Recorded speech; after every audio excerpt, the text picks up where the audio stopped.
Joining us now is a man who is probably going to tell me to cut the Sally Sunshine routine and get real. Nobel Prize-winning economist and New York Times columnist Paul Krugman. He's a professor of economics at Princeton University. Paul, thank you very much for coming back on the show.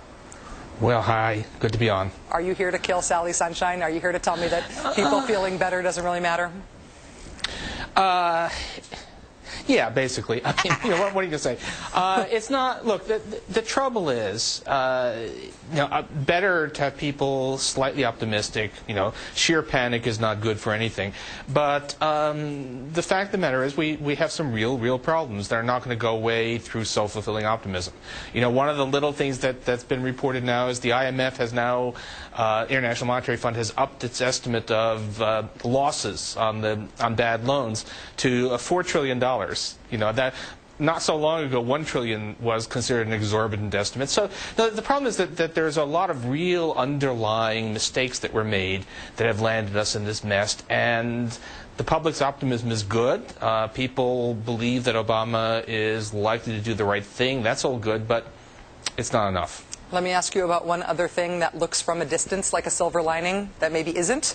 Last fall on this show, I remember asking you what I should watch for as an indicator rather than the Dow. The Dow is something that people are very emotionally rewarded by. They're very cued into that on a day-to-day basis. But you suggested that watching the credit markets would be a more realistic thing to watch in terms of understanding the economy. New York Times today ran something that says muted signs of life in the credit markets. Is that a reason for optimism? Yeah, that's certainly better news. I mean, instead of things getting steadily worse. The Dow is terrible, right? The stock market, by my count, has predicted 6 of the last 1 recoveries, right? It doesn't mean anything. But the credit markets are a little bit better, which still means that they're inconceivably bad by normal standards. I mean, loans are harder to get. Perfectly legitimate business projects can't get funded, but that line has moved a little bit.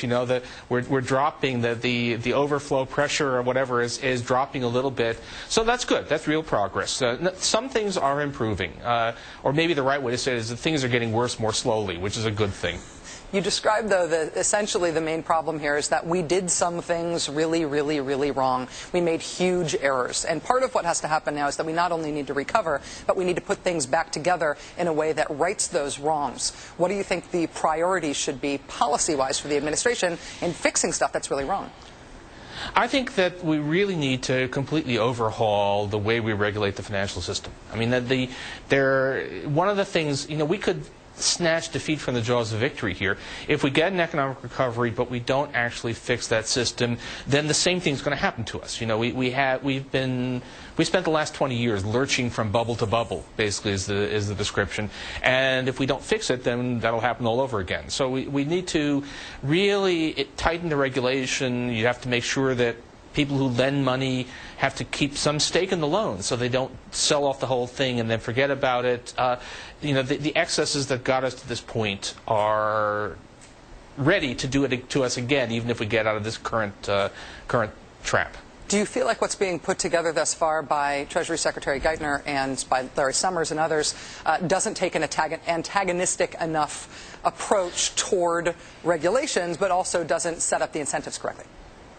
Yeah, I think that they are, these are smart guys. Ask them, they'll tell you. But there is this sense that comes from the administration still that they basically see this as, well, there were a few wrong turns taken. A few things went wrong, and we'll do some minor patches, and we'll throw a bunch of money at this to get the thing restarted. But yeah, I am not hearing both what's in the public domain and the murmurs I hear that they're not really looking for a root and branch reform, which is disturbing.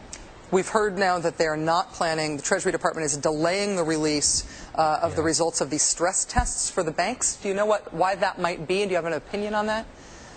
No, but I think we can say pretty clearly that if the stress tests were saying that everything was fine, they probably wouldn't be eager to postpone the release of that. And, this is a problem because suppose that, one of the versions that we're hearing is that they'll release some generic information but not information on particular banks. And, boy, will that be a downer. That will be saying that basically they're still, what everyone's worried about is what we talked about Japan in the 90s, keeping the zombie banks still shambling forward. And there's a lot of feeling that we've got our, American zombie banks now on the march. And this news was not good. It made that scenario look a little bit more likely. Brains.